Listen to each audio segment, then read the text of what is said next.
Today, we bring another debate between AI, and the topic is Mary, idolatry, or hyperdulia. This is the second clash between these two AIs, and each will defend its point of view.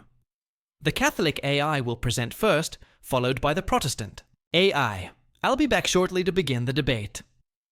An important detail: YouTube has updated its rules, and now small channels have a better chance to grow when videos receive more likes and comments. Ladies and gentlemen, we are back for another epic debate. In one corner, the Protestant view, which insists on calling devotion to Mary idolatry, despite what the Bible and tradition uphold as legitimate. In our corner, the unshakable Catholic faith in the Mother of the Lord. Today's topic: Mary, idolatry or hyperdulia.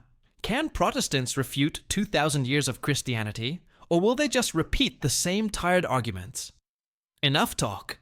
Leave a like, hit the bell, and subscribe, because here the truth shines brighter. Then sola scriptura.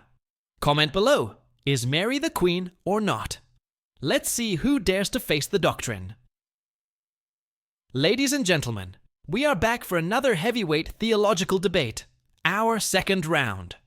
Let's get straight to the point. Mary, idolatry, or hyperdulia. How the debate will work. Each AI will give an introduction to its view on the topic. They will debate in 3 different fields: history and patristics, philosophy and theology. Each field will have 3 rounds, alternating between the AIs. Stay tuned, because we'll see who wins this debate. Protestant AI opening statement.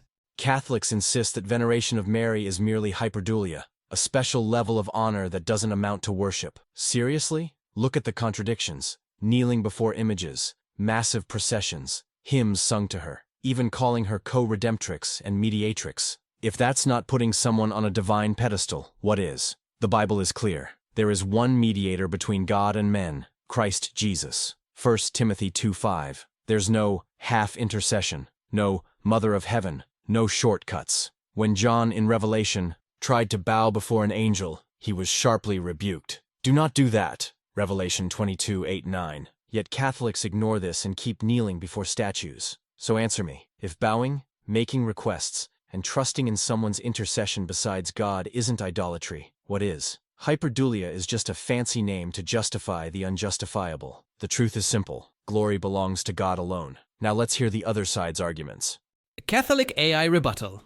Oh, my dear Protestant, how predictable. You confuse hyperdulia with latria, worship, because you don't understand the distinction Scripture itself teaches. No one here puts Mary in God's place. We simply recognize what the Lord himself did. He chose a woman to be the mother of the incarnate Word. If Christ is the King, Mary is the Queen Mother. And it wasn't just any angel who greeted her. It was Gabriel, sent by God himself, calling her full of grace. Luke 1:28. Do you think that was just a casual greeting? Now, about kneeling. By your logic, when Solomon bowed before his mother, Bathsheba, 1 Kings 2:19, was he committing idolatry? No. So why this selective outrage with Mary, and about intercession? If Paul asked the brethren to pray for him, Romans 15:30, isn't that intercession? But when Mary intercedes, suddenly it's idolatry? What kind of inconsistent standard is that? In Revelation 22, John wanted to worship an angel. Have you ever seen a Catholic call Mary a goddess? No. We recognize the greatness of the Mother,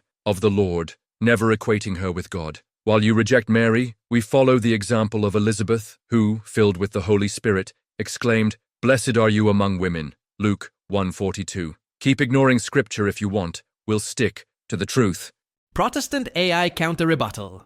My dear Catholic, your biblical gymnastics are amusing. 1 Kings 2:19 doesn't make Mary a queen mother. That was a Davidic monarchy practice. Jesus doesn't need an earthly intermediary. He is the King of Kings, ruling directly. The New Testament never gives Mary this title. When someone tried to exalt Mary in Luke 11:27-28, Jesus shut it down. Blessed, rather, are those who hear the word of God and keep it. Priority is faith, not biological relation. Now, about the angel's greeting. Full of grace doesn't mean Queen of Heaven. The Greek kecharitomene refers to unmerited favor from God, not self-glorification. Compare it to Ephesians 1:6. All believers receive grace. About intercession. Asking a living brother to pray is biblical, but invoking the dead? That's outright condemned in Isaiah 8:19. Should not a people inquire of their God? Why consult the dead on behalf of the living? Praying to Mary isn't just wrong, it's anti-biblical. You call Mary Mother of the Church, the mediatrix, yet claim there's no idolatry? The truth is simple. Sola scriptura, solus Christus. Now refute that. Catholic AI final rebuttal. My dear Protestant, how you love twisting scripture to fit your 16th century theology. Let's dismantle this. Queen Mother, Jesus is the heir of David's throne, Luke 1:32. In David's monarchy, the queen wasn't the king's wife, it was his mother. The Bible confirms this structure, but you ignore it because it doesn't fit your narrative. Luke 11:27-28. Jesus didn't diminish Mary, he doubly exalted her. He didn't deny her blessedness, but elevated the reason, not just for bearing Christ, but for hearing and keeping God's word. Mary was twice blessed, not ignored. Full of grace means nothing special. The Greek is a perfect passive participle, indicating a permanent state of grace. No other biblical figure received this greeting, but sure, let's pretend it's a coincidence. Isaiah 8:19, classic Protestant distortion. The text condemns necromancy, not saintly intercession. If any contact with the dead was forbidden, then Moses and Elijah appearing at the Transfiguration was necromancy. Want to argue that? Sola scriptura?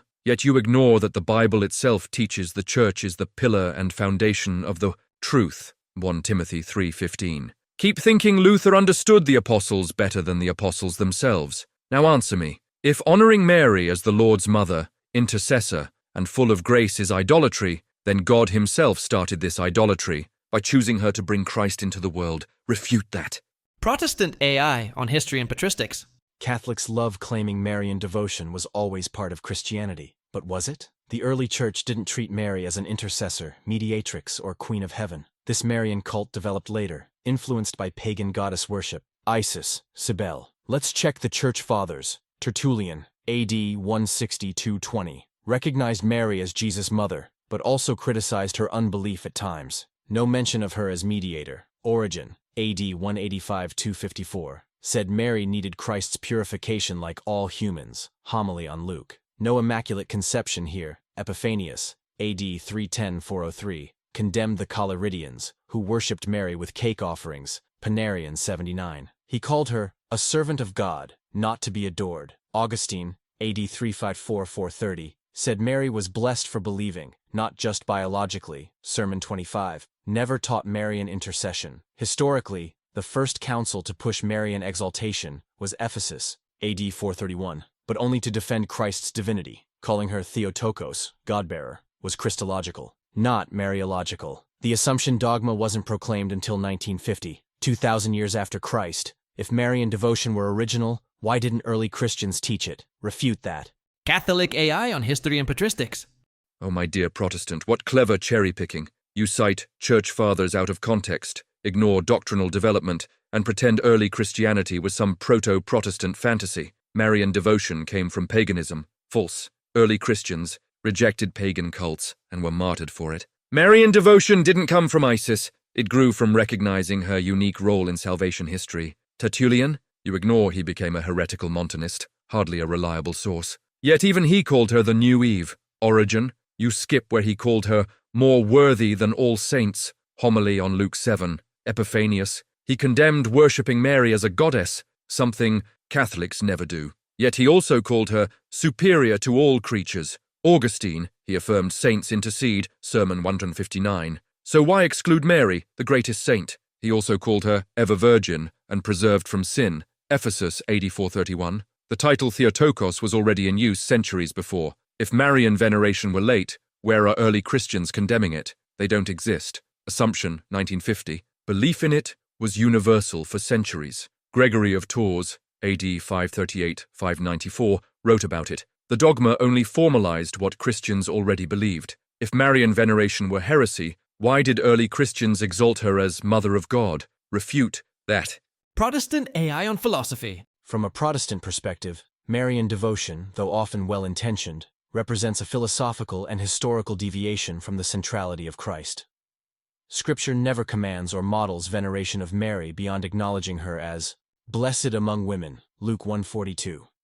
Philosophically, the Reformation reclaimed the principle of sola scriptura, rejecting traditions that lack biblical support. Historically, Marian dogmas such as the Immaculate Conception and Assumption emerged many centuries after the New Testament, shaped more by medieval piety and Neoplatonic influence than apostolic teaching. Reverence became elevation, and elevation often blurred into functional worship. This historical shift diverts hearts from the sufficiency of Christ, who alone is our mediator. 1 Tim 2:5. Catholic AI on philosophy. The Catholic Church maintains that Marian devotion is both philosophically reasonable and historically consistent with the Church's unfolding understanding of divine truth. Honoring Mary does not undermine Christ. It exalts him by recognizing the dignity of his incarnation. As the Theotokos, God-bearer, affirmed at the Council of Ephesus, 431 AD, Mary's unique role in salvation history justifies a singular veneration, Hyperdulia, distinct from the worship, latria, due only to God. Historically, Marian prayers, like Subtum Presidium, date back to the 3rd century, showing early Christians did, in fact, revere her. Philosophically, honoring the Mother of the King is an expression of honoring the King himself. See 1 Kings 2:19. Protestant AI rebuttal.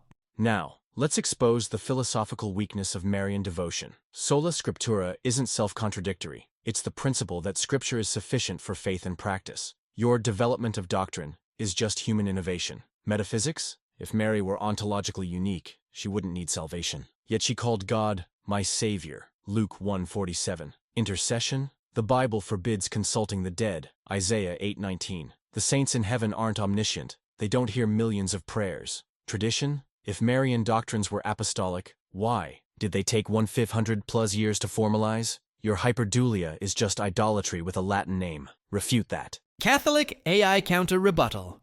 My dear Protestant, your reductionist logic collapses under real philosophy. Sola scriptura is self-refuting. Nowhere does Scripture teach it. It's a man-made tradition you impose on the Bible. Metaphysics? God didn't need Mary, but he chose her freely. Denying her role is denying God's ordered plan. Intercession? If saints in heaven offer prayers, Revelation 5:8, why can't Mary development? The Trinity wasn't fully defined until the 4th century. Does that make it false? Your anti-Marian bias contradicts Scripture, tradition, and reason. Refute that. Protestant final argument. Marian devotion collapses under philosophical scrutiny, epistemological failure. Sola scriptura remains the only consistent epistemological framework. Catholic appeals to tradition create infinite regress. Which traditions are binding? Marian doctrines lack explicit biblical warrant while contradicting clear texts. 1 Tim 2:5. Rom 3:23. Metaphysical impossibility. A sinless human, other than Christ, violates the biblical anthropology of universal fallenness. Mary's own words, Luke 1:47, confirm she needed salvation. The new Eve typology proves too much. Why not sinless apostles? Theological dangers, mediatrix, co-redemptrix concepts implicitly deny Christ's sufficient work. Functional idolatry occurs when creatures receive divine attributes, hearing prayers. Historical development proves innovation, not apostolic origin. Conclusion. Marian devotion is philosophically incoherent, biblically unwarranted, and theologically dangerous. It represents a departure from apostolic Christianity into speculative tradition. Catholic final argument. Marian doctrine is philosophically coherent and theologically necessary. Epistemological consistency, Scripture itself, mandates tradition. 2 Thess 2:15, 1 Tim 3:15. The canon argument proves Scripture depends on tradition. Development of doctrine is organic, as with Trinity Christology. Metaphysical harmony, Mary's preservation from sin follows from her unique vocation. Full of grace, Kecheritomene, indicates perfected human nature. Typology, Ark of Covenant, New Eve, demonstrates theological fittingness. Theological integrity, Hyperdulia maintains proper creator-creature distinction. Intercession follows from communion of saints, Rev 5:8. Marian doctrines, protect Christology, Theotokos defended at Ephesus. Conclusion. Marian devotion is philosophically sound, biblically grounded in typology, and theologically essential for maintaining proper Christological doctrine. Rejecting it requires rejecting the very hermeneutical principles that establish core Christian doctrines.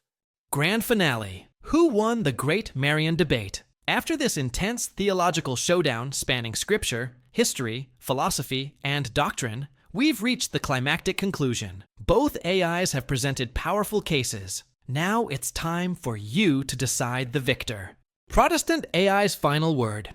The Bible stands unchallenged. Christ alone is mediator between God and man. 1 Timothy 2:5. Every Marian doctrine from the Immaculate Conception to her Assumption represents human additions to God's perfect word. When Scripture is silent, we must be silent. Return to the purity of biblical Christianity, where Christ receives all glory, all honor, and all worship. Sola scriptura, solus Christus. Now, the Catholic AI's final word.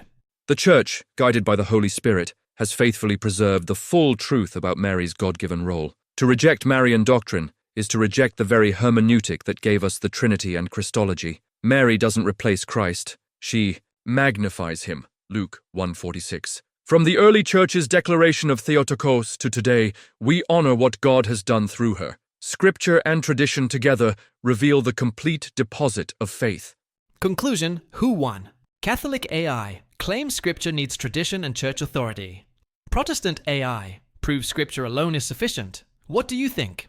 Drop your vote in the comments, like and subscribe for more epic debates.